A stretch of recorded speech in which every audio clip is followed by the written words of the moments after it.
సంగారెడ్డి జిల్లా గుమ్మడిదల్లో మైత్రి ఫౌండేషన్ ఆధ్వర్యంలో సామూహిక శ్రీమంతం వేడుకలు నిర్వహించారు. కార్యక్రమంలో ఫౌండేషన్ చైర్మన్ చెన్నంశెట్టి ఉదయ్ కుమార్ పాల్గొన్నారు.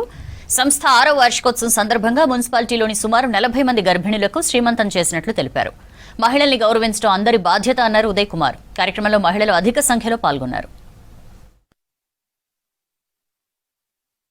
400 మందిని ఇన్స్పేషన్లు మనము హాస్పిటల్ జాయిన్ చేయడం జరిగింది.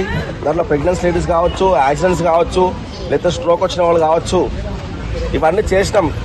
కానీ మా బాధ ఏంటంటే మా తల్లిగారు మేము సమయానికి అంబులెన్స్ ఉన్నా తీసుకోలేకపోయినాం. ఎందుకంటే మా అమ్మ మా చేతుల్లో సెకండ్లోనే చనిపోవడం జరిగిందనమాట. అంటే హాస్పిటల్ తీసుకెళ్ళిన సమయం కూడా మా తల్లి మాకు ఇవ్వలేదు. 400 మందిని టైం తీసుకెళ్ళాం, కానీ మా చేతుల్లో మా అమ్మ చనిపోవడం అది కొంచెం చాలా బాధ విషయం. దాని తర్వాత చాలా కార్యక్రమాలు చేస్తూ కరోనా టైంలో అసలు బయట జనం తిరిగిన సిచ్యువేషన్లో మాకు లీలోఫర్ హాస్పిటల్ నుంచి ఫోన్ రావడం జరిగింది. దానివల్ల అప్పుడు మేము కరోనాలో 2 సార్లు బ్లడ్ బ్యాంక్ నిర్వహించడం జరిగింది.